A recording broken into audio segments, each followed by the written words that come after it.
Hello children, today we are going to see 7th class social 8th lesson Industrial Revolution. Okay, question answers. Let's start. Improve your learning. First one, correct the false sentences.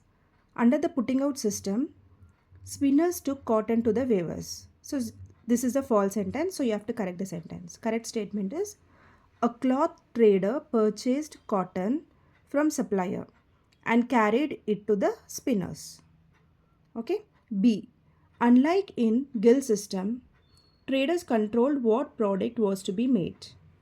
This is the false statement, so we have to correct it. The correct statement is unlike in the guild system, the capitalist controlled what product was to be made. C. All the work was done by the same group of people. No, different activities could be done in different parts of the country by different groups of people. Next, under the guild system, all small farmers were allowed to learn weaving. Correct statement, all small farmers were forced to learn weaving. Next, B bit, weavers determined the prices and the quality of the products. Correct answer, capitalists determine prices and quality of the products. Okay, so that is the first one. Next, second one. Putting out system is better than factory-based production of textiles. Do you agree? Give reasons for your answer. Answer: every system has its own merits and demerits. In putting out system, different activities of the production could be done in different parts of the country. It consumes a lot of time and it is very much expensive. But in factory system, production is carried on in one place called factory. This factory system is time saving and less expensive when compared to the putting out system. In putting out system, every worker and craftsman get employment. But in factory system, machines can do the work of several workers at the same time, and therefore lakhs of people are expelled from the factories. Thus, it leads to the unemployment and unrest among the people.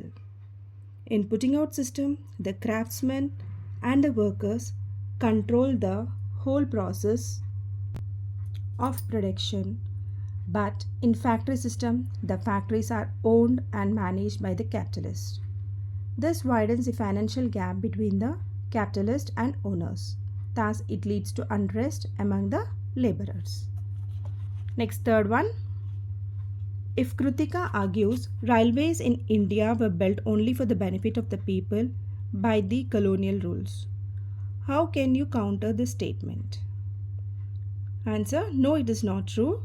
The English built railways not only for the benefit of Indian people but to transport raw material to Indian ports and manufactured goods of England from Indian ports into the country, to transport cheap labor from villages to cities, and to transport their troops fast and easily to the nooks and corners of the country, to link up all their trading centers in all parts of the country.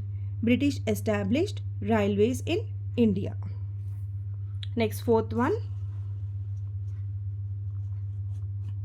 How will the increase in the wages of the workers affect industrial production? Answer: the workers cannot work with complete skills if they are not paid properly. They cannot satisfy the basic needs with meager wages. If their pays are increased, they can work for more time with enthusiasm. It results in increase of production. Then the capitalist won't mind the increase of their expenditures. Thus, the increase in wages leads to increase in production. Next, fifth one. Why did factory owners pay low wages and force workers to work for longer hours? Nowadays, all facilities of production are owned and managed by capitalists. They invested money to bring workers, raw materials, and machines. In this system, workers worked for wages. When the machines were introduced, very less people were required to work on machines. All the rest would be expelled. So, there are a lot of surplus workers available at hand and for the capitalist. And the laborers are prepared to work even with meager wages.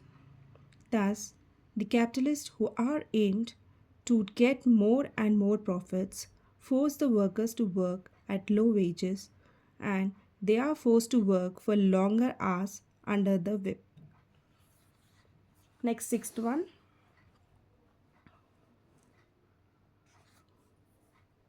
Why do you think the working conditions in the factories should be improved?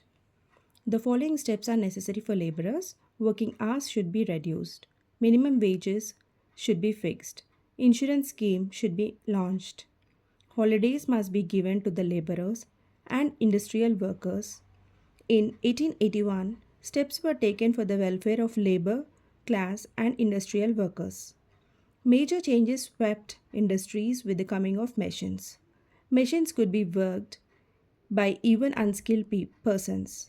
Thus, skilled artisans were no longer required.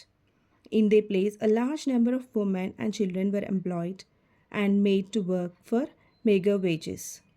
These conditions should be improved. Seventh one, why is it necessary for government to enact laws to improve the working conditions? The early factors were dreadful places of work. Industrial work had to face several hardships. They are they had to work for more than 12 hours a day. Machines could be worked by even unskilled person. So, they were expelled from their jobs. A large number of women and children were employed and made to work for meager wages. The children under 14 years of age were given hard jobs like pulling and pushing heavy loads and working near the dangerous machines. The workers were forced to live in makeshift houses and shelters. Their areas of residence had little sanitation and their houses lacked proper ventilation and health facilities. Accidents, diseases, and epidemics were common in the slums. So, it is very much necessary for the government to enact laws to improve the working conditions. Next, eighth one. Why are children not allowed to work in factories? The Indian Constitution provides right against exploitation as a fundamental right. Article 24 prohibits the employment of children in hazardous work as in some factories and mines. The directive principles prescribe that the tender age of the children shall not be abused. Children are not forced by economic necessity to enter vocations unsuited to their age and strength. Children are given opportunities and facilities to develop in a healthy manner and in conditions of freedom and dignity.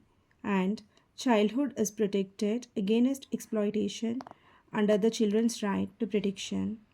The children are free from all forms of exploitation, abuse, inhuman or degrading treatment, and neglect.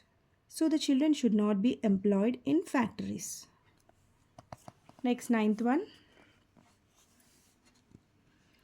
Transport system helps the industry justify the statement in the context of industrialization. Yes, it is true. Transport system helps industry. Cheap and proper transportation is one of the most necessary infrastructures for industrialization. After industrial revolution, industrial production increased so much. They needed raw material in large quantities. The countries did not have the raw material needed for the industry. For example, the cotton needed for producing cloth was grown in India and America. So the English had to import the cotton. In the same way, the industrial production increased so much that it had to be sold in other countries.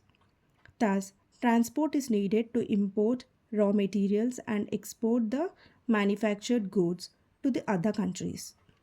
To carry the cheap labor from the villages to the urban areas, the transport is needed. Thus, we can justify the above statement Transport system helps the industry. Locate the following countries in the world map. I think this part you can do it on your own. We'll go for the next last one. 11th. Read the para Urbanization and Slums of page 167 and comment on it. So this you have to write it on your own, but how to write for an idea I'm giving here the answer. Okay. Industrialization led to urbanization. Slums are caused due to urbanization.